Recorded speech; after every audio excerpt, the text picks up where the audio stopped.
مدنی مذاکرے میں کیسا ہے نور چھایا مدنی مذاکرے میں کیسا ہے نور چھایا مدنی مذاکرے میں ہر دل ہے جگمگایا مدنی مذاکرے میں اعوذ باللہ من الشیطان الرجیم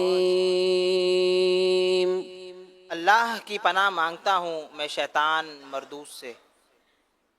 بسم اللہ الرحمن الرحیم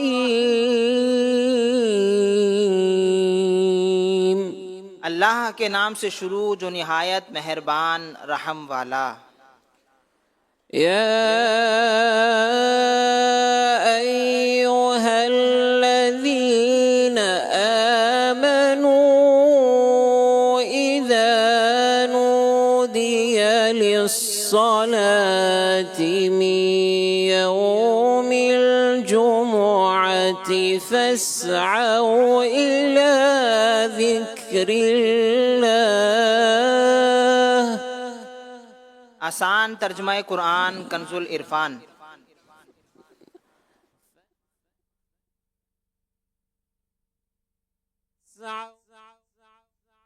ذکر اللہ وذروا البیع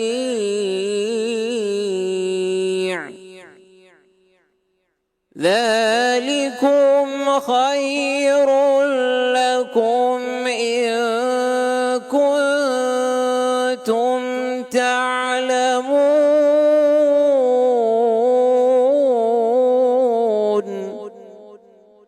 آسان ترجمہ قرآن کنز العرفان۔ اے ایمان والو، جب جمعہ کے دن نماز کے لیے اذان دی جائے تو اللہ کے ذکر کی طرف دوڑو اور خرید و فروخت چھوڑ دو، اگر تم جانو تو یہ تمہارے لیے بہتر ہے۔ تفسیر تعلیم القرآن۔ فرمایا اے ایمان والو، جب جمعہ کے دن نماز کے لیے اذان دی جائے تو اللہ کے ذکر یعنی خطبہ سننے کی طرف جلدی کرو اور خرید و فروخت چھوڑ دو، بلکہ جمعہ کی تیاری و جمعہ کے لیے جانے میں رکاوٹ ہر شے ہی چھوڑ دو، خواہ وہ نیکی کی دعوت دینا ہی ہو، اگر تم جانو تو یہ تمہارے لیے بہتر ہے کہ جمعہ جیسی عظیم عبادت و سعادت کے لیے تھوڑی دیر کام کاج موقوف کر دینے میں تمہارا فائدہ ہی فائدہ ہے۔ اس آیت سے نماز جمعہ کے احکام بیان کیے جا رہے ہیں۔ یہاں اس آیت سے متعلق چند باتیں ملاحظہ ہوں۔ نمبر 1، اس آیت میں اذان سے مراد پہلی اذان ہے، نہ کہ دوسری اذان جو خطبے سے متصل ہوتی ہے۔ نمبر 2، دوڑنے سے بھاگنا مراد نہیں، بلکہ مقصود یہ ہے کہ نماز کے لیے تیاری شروع کر دو، اور ذکر اللہ سے جمہور علماء کے نزدیک خطبہ مراد ہے۔ نمبر 3، اس آیت سے نماز جمعہ کی فرضیت، خرید و فروخت وغیرہ دنیاوی مشاغل کی حرمت اور سعی یعنی نماز کے اہتمام کا وجوب ثابت ہوا اور خطبہ بھی ثابت ہوا۔ نمبر 4، اس آیت میں بہتری سے مراد لغوی بہتری ہے، یعنی دنیاوی کاروبار سے نماز جمعہ اور خطبہ وغیرہ بہتر ہے۔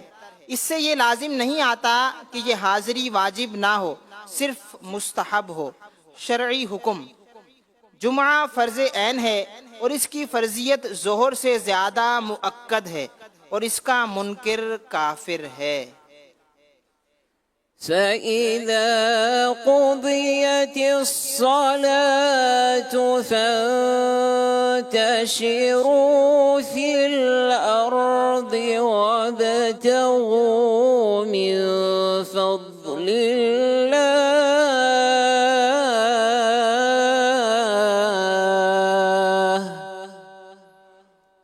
واذكروا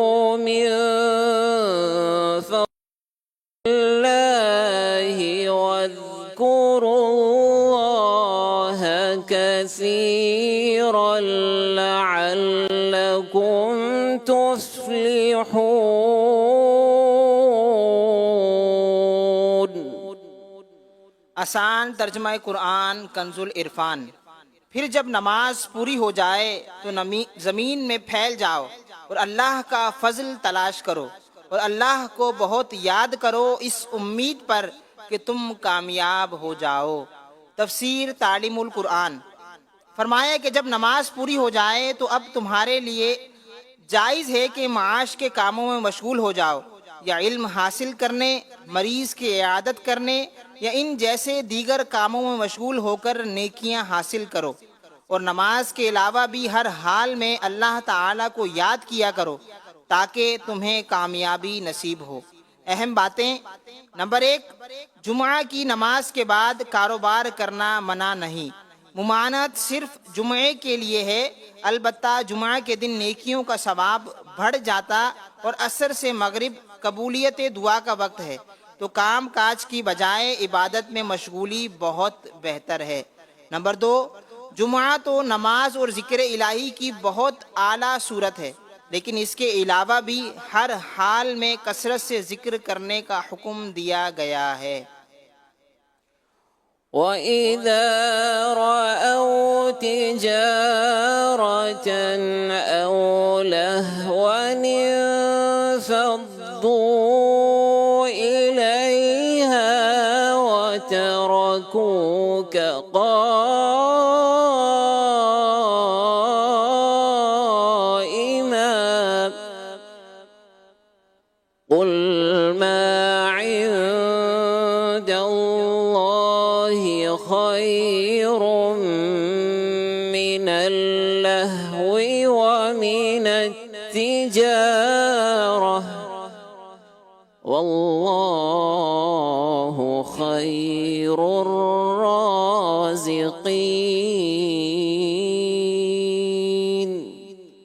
آسان ترجمہ قرآن کنز العرفان۔ اور جب انہوں نے کوئی تجارت یا کھیل دیکھا تو اس کی طرف چل دیے اور تمہیں کھڑا چھوڑ گئے، تم فرماؤ جو اللہ کے پاس ہے وہ کھیل سے اور تجارت سے بہتر ہے، اور اللہ بہترین روزی دینے والا ہے۔ تفسیر تعلیم القرآن۔ شان نزول۔ ایک مرتبہ نبی کریم صلی اللہ تعالی علیہ وآلہ وسلم جمعہ کے دن کھڑے ہو کر جمعہ کا خطبہ ارشاد فرما رہے تھے کہ اچانک مدینہ طیبہ میں ایک تجارتی قافلہ آ پہنچا، تو رسول اللہ صلی اللہ علیہ وآلہ وسلم کے اصحاب اس کی طرف چل دیے، حتیٰ کہ 12 آدمیوں کے سوا مسجد میں کوئی بھی باقی نہ بچا۔ اس وقت یہ آیت نازل ہوئی جس کا خلاصہ یہ ہے کہ اے حبیب، جب انہوں نے کسی تجارت کے بارے میں جانا یا کھیل کے بارے میں سنا تو اس کی طرف چل دیے اور آپ کے خطبے کی حالت میں منبر پر کھڑا چھوڑ گئے آپ ان سے فرما دیں جو نماز کا اجر و ثواب اور نبی کریم صلی اللہ علیہ وآلہ وسلم کی خدمت میں حاضر رہنے کی برکت و سعادت ہے، جو در حقیقت اللہ تعالی کے پاس ہے، وہ کھیل اور تجارت سے بہتر ہے، اور چونکہ اللہ تعالی بہترین روزی دینے والا ہے اس لیے تم اسی کی طرف چلو اور اسی سے رزق طلب کرو۔ اہم باتیں۔ نمبر 1، جب یہ واقعہ رونما ہوا اس وقت بہت تنگی اور مہنگائی کا دور تھا، اور صحابہ کرام رضی اللہ عنہم اس خیال سے چلے گئے تھے کہ کہیں اجناس ختم نہ ہو جائیں۔ نیز اس آیت کے نزول سے پہلے اس طرح کے فعل سے کہیں منع بھی نہیں کیا گیا تھا، تو حکم کے نزول سے پہلے ایسا کرنا کوئی گناہ نہیں تھا۔ اسی لیے اس آیت میں اللہ تعالیٰ نے ان کی تربیت فرمائی کہ ایسا کرنا ان کی شان کے لائق نہیں، لہٰذا ان کے اس فعل پر کوئی اعتراض نہیں کیا جا سکتا۔ نمبر 2، اس سے ثابت ہوا کہ خطیب کو کھڑے ہو کر خطبہ پڑھنا چاہیے۔ صدق اللہ العظیم۔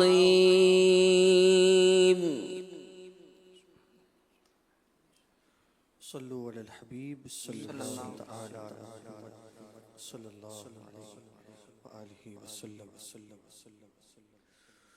بلغ العلا بکمال بلغ العلا بکمال کشف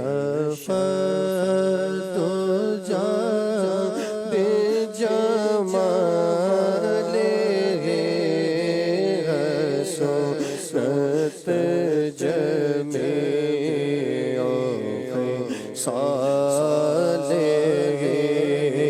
صلو علیہ وآلہ صلو علیہ وآلہ جسے چاہ در پہ بلا لیا جسے چاہ در پہ بلا لیا جسے چاہ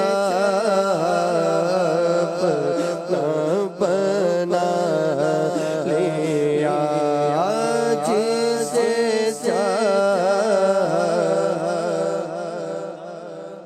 بنا لیا بڑے کرم کے فیصلے بڑے کرم کے فیصلے بڑے نصیب کی بات ہے صلو علیہ وآلہ صلو علیہ وآلہ صلو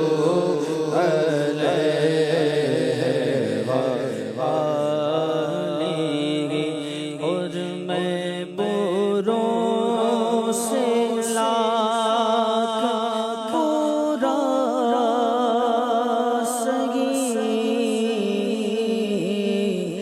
میں بروں سے لاکھ پورا سگی مگر سے ہے میرا راستہ مگر سے ہے میرا راستہ میری لاج رکھنا میرے خدا میری لاج رکھنا میرے خدا تیرے حبیب کی بات ہے صلو علیہ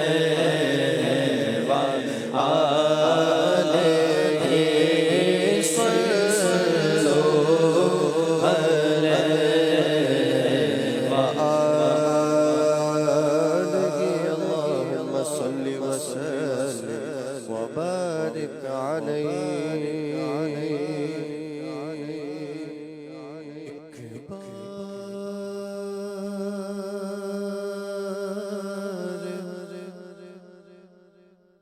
پھر کرم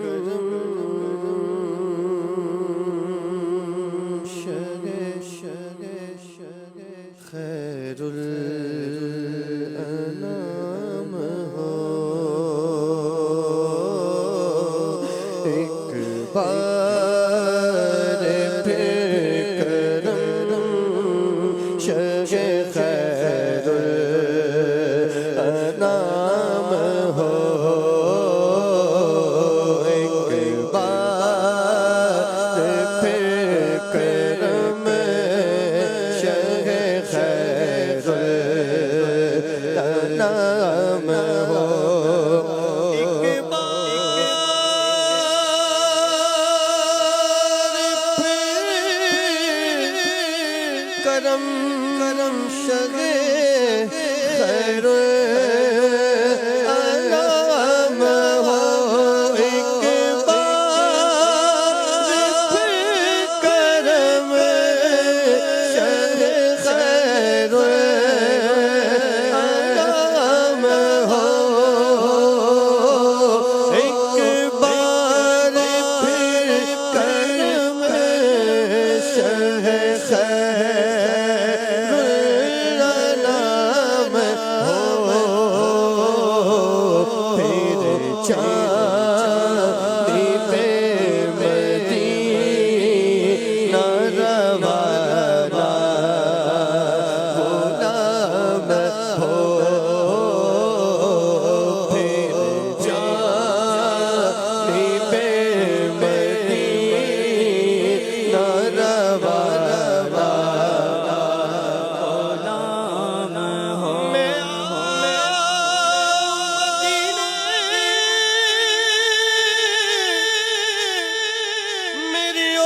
پل جائے اور حضور آپ جو کہہ دیں تو ہم ہو جائے پھر جانب مدینہ روانہ غلام ہو پھر جانب مدینہ روانہ غلام ہو جاتے ہیں میں بھی مدینے قافلے جاتے ہیں میں بھی آؤں گا حضور کتنے ہی آتے ہیں میں بھی آؤں گا غلام آپ کے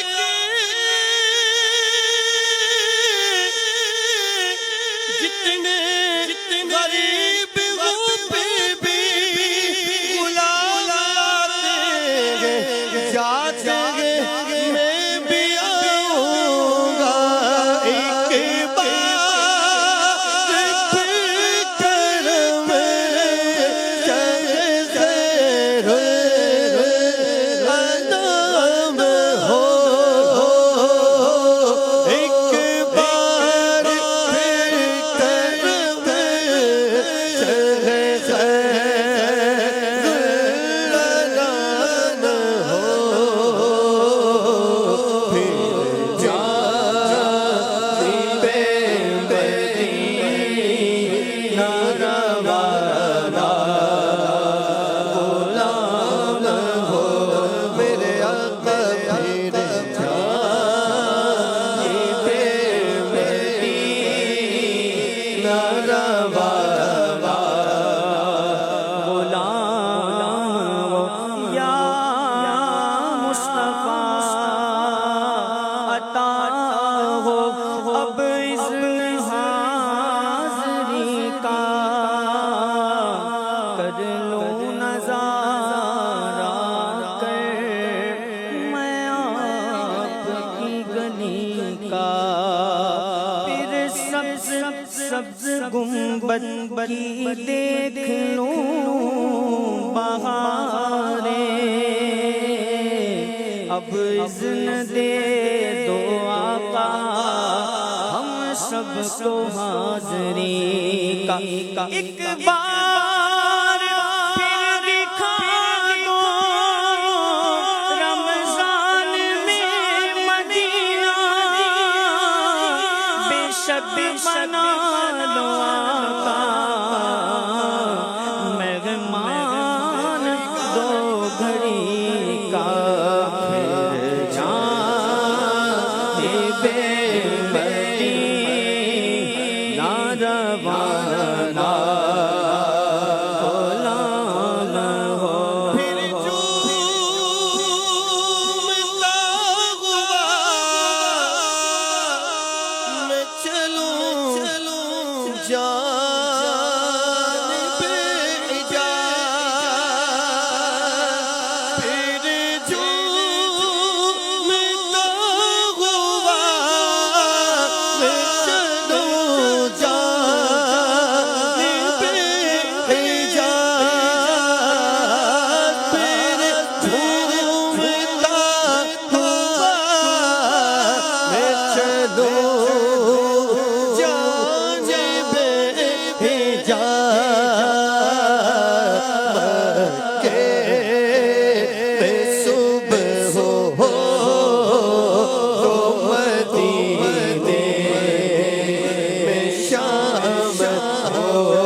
الحمدللہ رب العالمین والصلاة والسلام على خاتم النبیین اما بعد فاعوذ باللہ من الشیطان الرجیم بسم اللہ الرحمن الرحیم الصلاة والسلام علیک یا رسول اللہ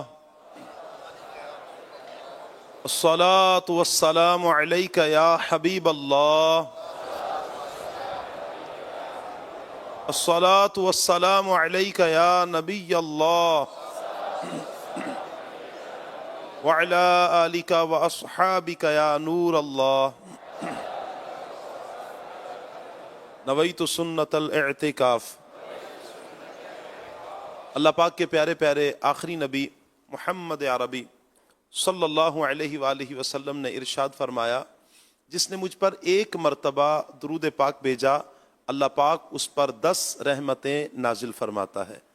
صلو علی الحبیب صلی اللہ تعالی علی محمد صلی اللہ تعالی علیہ وآلہ وسلم۔ پیارے پیارے اسلامی بھائیوں، مدنی چینل کے ناظرین، اللہ پاک نے ہمیں اس دنیا میں بھیجا ہے تو انسان دوسرے انسان کے ساتھ کہیں نہ کہیں میل جول رکھتا ہے، سلام دعا رکھتا ہے، تعلقات رکھتا ہے۔ ہر انسان کو کہیں نہ کہیں دوسرے انسان کی ضرورت پیش آتی ہے۔ اس کے لیے انسان رشتہ داروں کا بھی سہارا لیتا ہے اور انسان دوست بھی بناتا ہے۔ دوستی کی اسلام میں بڑی اہمیت ہے۔ دوست کیسا ہونا چاہیے؟ دوست ایسا کہ جو ہمیں ہماری آخرت کو سنوارنے والا بنے، ایسا دوست بنایا جائے۔ ایسے دوست سے اجتناب کرنے کا حکم ہے کہ جو دوست اپنی بھی آخرت برباد کرے اور دوسرے کی بھی آخرت کو برباد کرے۔ ایک واقعہ آپ کے سامنے پیش کرتا ہوں، اس سے اندازہ لگا لیجئے کہ دوست کتنی اہمیت کا حامل ہے۔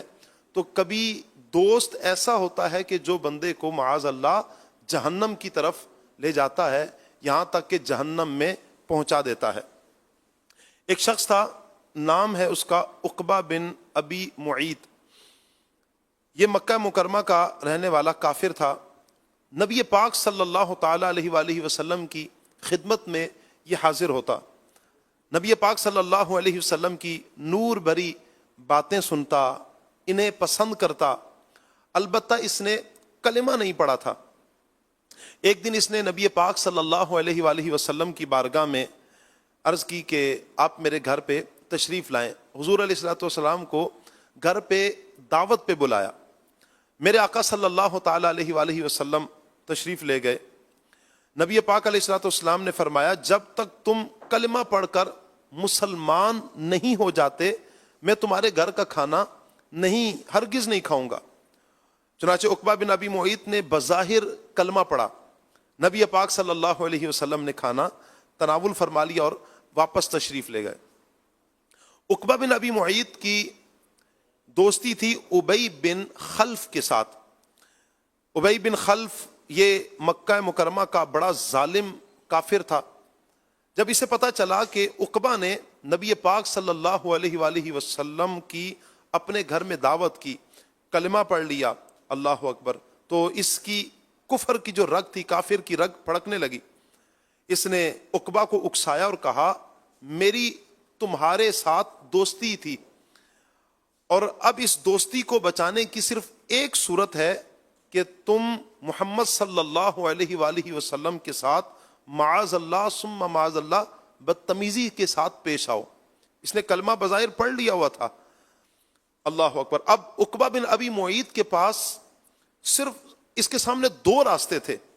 ایک راستہ وہ تھا کہ جو نبی پاک صلی اللہ علیہ وآلہ وسلم کے دامن کے ساتھ وابستہ ہونا تھا، دونوں جہانوں کی بھلائیاں ملنی تھیں، مگر افسوس کہ اس نے دوسرے راستے کا، جو ایک کفر کا راستہ تھا، جہنم میں جانے والا راستہ تھا، اس نے عقبہ بن ابی معیط نے کافر کی دوستی کو معاذ اللہ پسند کیا۔ یہ بدبخت بارگاہ رسالت مآب صلی اللہ علیہ وآلہ وسلم میں حاضر ہوا، حضور کی بارگاہ میں آیا اور سخت گستاخیاں کی، والعیاذ باللہ۔ پارہ 19 سورہ فرقان کی یہ آیت کریمہ نازل ہوئی، وَيَوْمَ يَعُضُّ الظَّالِمُ عَلَى يَدَيْهِ يَقُولُ يَا لَيْتَنِي اتَّخَذْتُ مَعَ الرَّسُولِ سَبِيلًا يَا وَيْلَتَا لَيْتَنِي لَمْ أَتَّخِذْ فُلَانًا خَلِيلًا لَقَدْ أَضَلَّنِي عَنِ الذِّكْرِ بَعْدَ إِذْ جَاءَنِي وَكَانَ الشَّيْطَانُ لِلْإِنسَانِ خَذُولًا۔ اللہ اکبر۔ ترجمہ کنز الایمان، اور جس دن ظالم اپنے ہاتھ چبا چبا لے گا کہ ہائے کسی طرح میں نے رسول کے ساتھ راہ لی ہوتی، وائے خرابی میری، ہائے کسی طرح میں نے فلاں کو دوست نہ بنایا، کسی کو فلاں کو دوست نہ بنایا ہوتا، بے شک اس نے مجھے بہکا دیا میرے پاس آئی ہوئی نصیحت سے، اور شیطان آدمی کو بے مدد چھوڑ دیتا ہے۔ اللہ اکبر۔ انسان کو جب بہت زیادہ حسرت ہوتی ہے، کیوں دانت چباتا ہے اور انگلیاں چباتا ہے، دانت کو پیستا ہے، جب انسان کو بہت غصہ آئے یا حسرت اور شرمندگی ندامت ہو، پھر بندہ اس کیفیت میں جاتا ہے، اپنے دانتوں کو پیستا ہے، اپنے ہاتھوں کو کاٹتا ہے۔ روز قیامت عقبہ بن ابی معیط کی یہی حالت ہوگی، اللہ اکبر۔ یہ حسرت کے ساتھ اپنے ہاتھوں کو کاٹے گا اور کہے گا، اے کاش میں نے رسول اکرم صلی اللہ تعالی علیہ وآلہ وسلم کا ساتھ اپنایا ہوتا، کاش ان کی پیروی میں جنت اور نجات کا راستہ اختیار کیا ہوتا، ہائے میری بربادی، کاش میں نے فلاں یعنی ابی بن خلف کو دوست نہ بنایا ہوتا۔ اللہ اکبر۔ پیارے پیارے اسلامی بھائیوں، غور کیجئے، عقبہ بن ابی معیط رسول اکرم صلی اللہ علیہ وسلم کی خدمت میں بیٹھا کرتا تھا.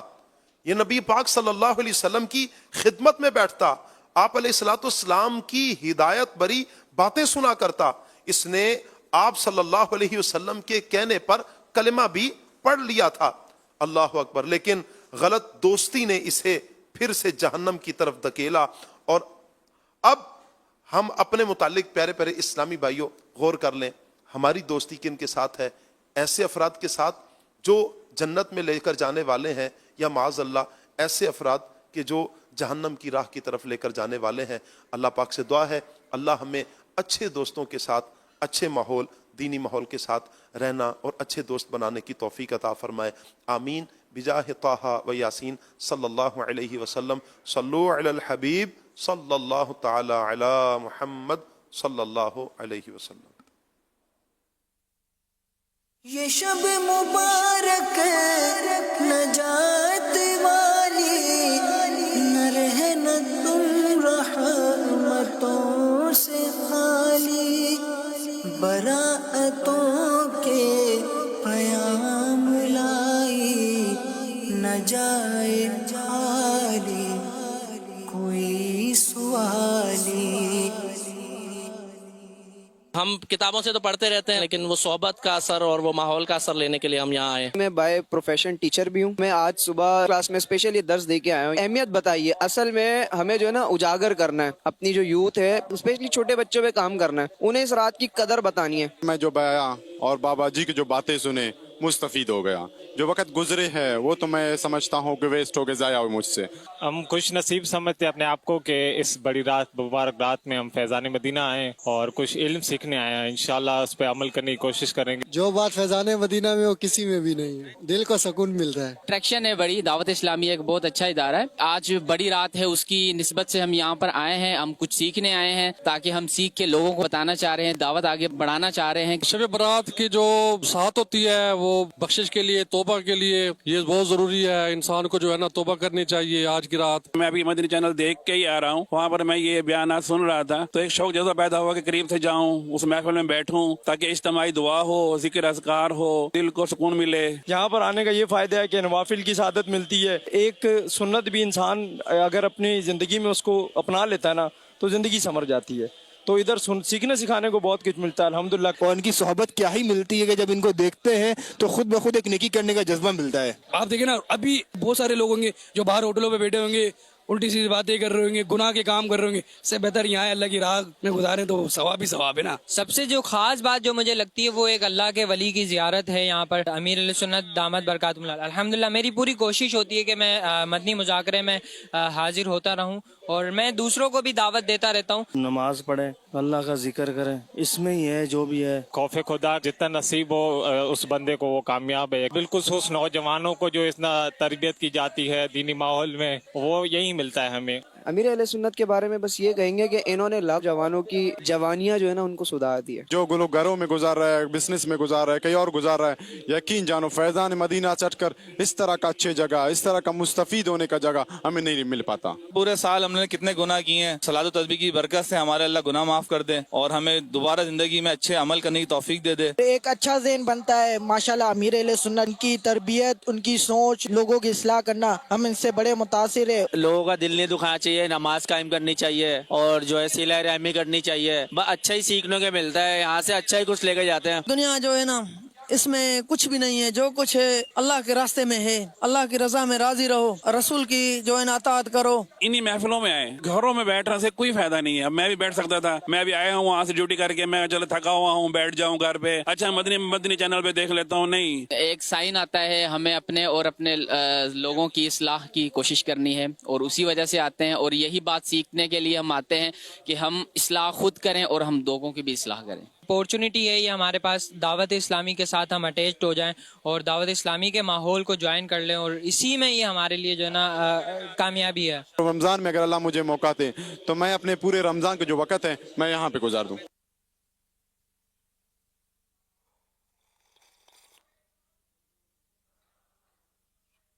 امام اہل سنت کا یہ بہت زبردست شعر ہے. ایک ٹھوکر میں احد کا زلزلہ جاتا رہا رکھتی ہے کتنا وقار اللہ اکبر ایڑیاں. احد جی جی یہ مدینہ منورہ کا ایک پہاڑ ہے ہائے ہائے ہائے جو کہ جنتی پہاڑ ہے. اللہ اللہ اللہ اللہ. اور وقار بھی سب سمجھتے ہیں کہ قدر و منزلت. ایڑیاں بھی سب سمجھتی ہیں کہ ٹھوکر بھی سمجھتے ہیں کہ مارنا. تو اس پہ جو ہے نا وہ سید اعلیٰ حضرت امام اہل سنت رحمۃ اللہ تعالیٰ علیہ کا یہ ہے کہ خاتم النبیین صلی اللہ تعالیٰ علیہ وآلہ وسلم کی جو مبارک ایڑیاں ہیں نا جی جی اس قدر عظمت و جلال لگتی ہیں کہ ان کی ایک ٹھوکر سے احد کا جو ہلنا جو ہے نا احد کا جو زلزلہ ہے نا ختم ہو جاتا ہے اور وہ بالکل ٹھہر جاتا ہے. خاتم النبیین صلی اللہ تعالیٰ علیہ وآلہ وسلم مسلمانوں کے پہلے خلیفہ دوسرے خلیفہ اور تیسرے خلیفہ کے ساتھ ایک بار جو ہے نا وہ احد شریف پر تشریف لے گئے. صحیح. حضرت ابوبکر صدیق تھے, حضرت فاروق اعظم اور حضرت عثمان غنی بترتیب جو وہ تینوں خلیفہ ساتھ تھے. اب جب آپ علیہ السلام اس پہاڑ پر تشریف لے گئے احد شریف پر تو وہ ہلنے لگا, وہ مسرت سے ہلنے لگا, خوشی کے مارے ہلنے لگا. اللہ اللہ. تو آپ علیہ السلام نے اس سے ٹھوکر مار کر فرمایا اے احد ٹھہر جا, کیونکہ تیرے اوپر ایک نبی ایک صدیق اور 2 شہید ہیں. اللہ اللہ اللہ اللہ.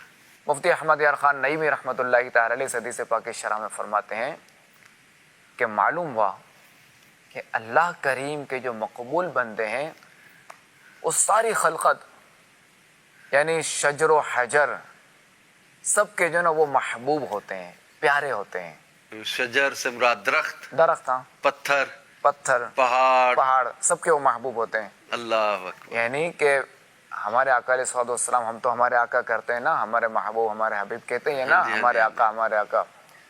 تو یہ ہمارے تو آقا ہیں ہی. جی جی. پہاڑ بھی ان سے محبت کرتے ہیں, اللہ اکبر. درخت بھی ان سے محبت کرتے ہیں, جانور بھی ان سے محبت کرتے ہیں. اللہ اکبر. یہ ذرا اختیار مصطفیٰ ہے.